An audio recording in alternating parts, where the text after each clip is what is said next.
Season 2, Bab ke-34. Ada apa dengan Bian? Mas, kenapa dia tidak bangun? Bukankah tadi dia baik-baik saja? Aileen terisak-isak memandangi wajah pucat putrinya. Tubuh lemah itu kini terbalut selimut tebal. Jarum infus dan alat bantu pernapasan sudah terpasang. Kejadiannya berlangsung cepat.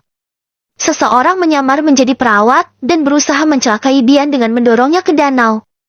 Untung Bray cepat menemukannya. Kalau tidak, entah apa yang terjadi. Jawab Alfian. Siapa yang tega melakukan itu? Kamu tidak boleh diam saja, Mas. Nyawa anak kita dijadikan mainan oleh mereka. Siapapun yang menyakiti Bian harus dihukum. Geram ibu 4 anak itu. Air matanya lurus semakin deras. Siapa yang rela jika anak perempuan satu-satunya disakiti orang? Iya, sayang. Sabar. Pelakunya pasti akan mendapatkan hukuman setimpal. Bara dan Joe sedang mengejar mereka. Bujukan itu tak langsung membuat Aileen luluh. Ia kembali terisak-isak dan kali ini terdengar lebih menyayat. Anakku, apa salahnya sampai ada orang yang sejahat itu padanya? Aileen mendekat setelah Boy selesai dengan pekerjaannya. Mama tenang, ya. Kita akan rawat adik sama-sama. Insya Allah adik akan baik-baik saja. Ujar si sulung, berusaha menenangkan sang mama. Aileen mendekat ke tempat tidur dan menjatuhkan diri di ujung pembaringan. Ia pandangi wajah pucat itu penuh kasih. Mencium keningnya terus-menerus. Berusaha mengikis kerinduan yang menggunung. Bian, anak mama, kamu harus kuat. Sayang, mama ada di sini menunggu kamu. Mama sudah menunggu kamu belasan tahun. Setiap hari, tidak ada hari yang mama lewati tanpa mendoakan kamu. Ayo bangun, nak. Tak tahan melihat kesedihan sang mama, Bray segera memeluk. Mungkin adik masih capek, Mah, yang penting sekarang adik sudah pulang. Ada kakak Boy juga yang rawat. Tante Vero juga lagi di jalan ke sini. Ucap pemuda itu, sambil menyebutkan nama seorang dokter senior yang sudah menjadi dokter keluarga mereka. Bray benar. Yang penting Bian sudah kembali kepada kita. Sekarang kita yang akan melindunginya. Tidak akan ada seorang pun yang berani menyakitinya lagi. Imbu Alfian mengusap lengan istrinya naik turun. Aileen menyeka air mata. Ia bangkit dari posisinya. Setelah sebelumnya mencium ubun-ubun putrinya. Aku akan membuat makanan kesukaannya. Bian suka sup dengan potongan sayap ayam. Dia selalu senang kalau aku membuatnya.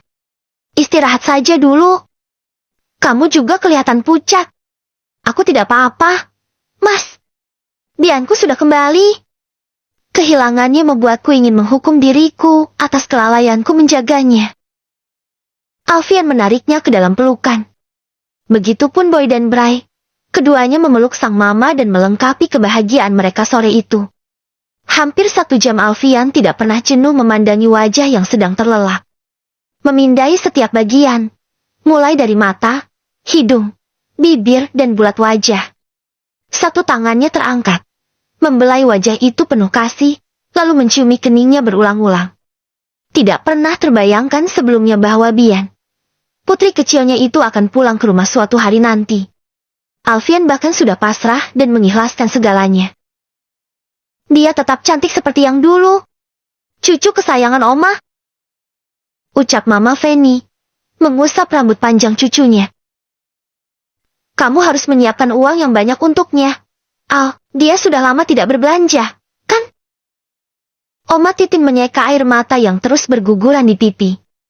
Alfian terkekeh dengan mata berkaca-kaca. Semua kenangan tentang Bian masih menyatu di hatinya. Senori tanya papa. Kamu tahu, nak? Tidak ada yang lebih membahagiakan selain melihat kamu pulang. Oma Titin mengusap puncak kepala cicitnya. Setelah kepulangan Bian, hatinya benar-benar bahagia. Bahkan jika takdir menginginkan dirinya kembali kepada Sang Pencipta, ia akan menerima. Papa! Papa! Bunda Riana bilang, kakak Bian sudah pulang. Ya. Suara penuh semangat si bungsu mengalihkan perhatian semua orang. Ia berlari masih dengan membawa tas sekolahnya di punggung. Sejenak, anak lelaki itu memandangi kakaknya. Cantik sekali. Wajahnya menyerupai kakak Bray dalam versi feminim. Meskipun sebenarnya, Bim Bim adalah satu-satunya saudara yang tidak mengenali kakaknya. Saat Bian hilang, usia Bim Bim masih 6 bulan. Namun, ia tahu bahwa mamanya cukup sering menangisi Bian. Alfian merangkul putra bungsunya. Iya, nak. Ini kakak Bian. Kakak Bian kenapa? Pah, kok pakai infus? Tanyanya. Kakak lagi sakit. Jangan berisik, ya. Kakak Bian mau istirahat. Iya, Pak. Sudah, sana ganti baju dulu. Bim Bim mengulas senyum. Sebelum kembali ke kamarnya, ia menyempatkan diri mencium pipi kakak perempuannya. Hari ini semua orang fokus dengan Bian. Alfian hampir seharian menemani putrinya. Aileen di dapur sedang membuat makanan kesukaannya, dan Bray sedang berada di kamar. Untuk pertama kali ia menyentuh kotak favoritnya setelah 13 tahun. Ia pernah berjanji akan membuka kotak itu bersama Bian suatu hari nanti. Pemuda itu baru saja mandi ketika adik bungsunya memasuki kamar. Sontak ia melepas handuk dan menyampirkan ke kepala adiknya yang duduk di sofa. Membuat bibir mungil itu kembali mengerucut. Oh, ada manusia. Maaf, maaf. Ucap Bray terkekeh. Alis Bim Bim berkerut menatap heran kakaknya. Bisa dibilang ini adalah pertama kalinya ia melihat wajah Bray cerah. Berbeda dengan dirinya yang selama ini irit bicara dan terkesan dingin. Sudah lihat kakak Bian? Tanya Bray, mengeluarkan kemeja dari lemari. Sudah, Kak.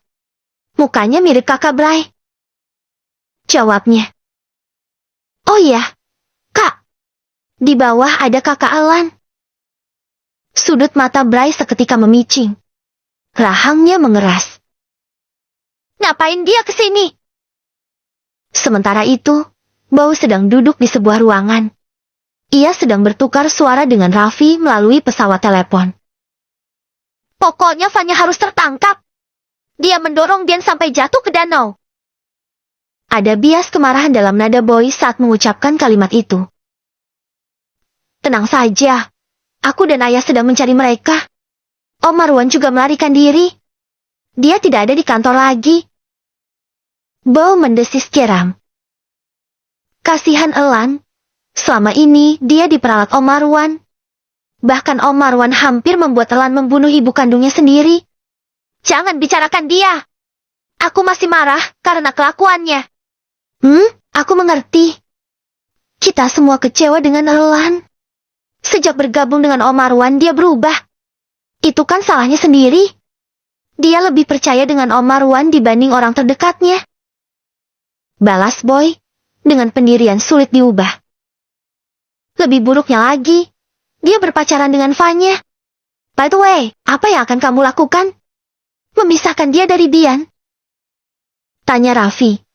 Hendak memastikan. Aku rasa tidak dijawab pun, kamu pasti sudah mengerti. Raffi terdiam seketika. Ia tahu Boy sudah terlampau kecewa dengan Elan. Sakit memang, ketika orang yang dikasihi diperlakukan dengan buruk. Panggilan itu pun berakhir setelahnya. Boy menuruni tangga menuju lantai bawah.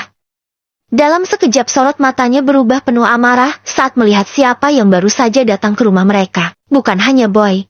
Bahkan Bray dan Bim Bim sudah ada di sana dengan tatapan yang sama. Selama beberapa saat semua orang larut dalam kebisuan yang menegangkan. Tak ada sepatah kata pun yang keluar dari mulut Elan.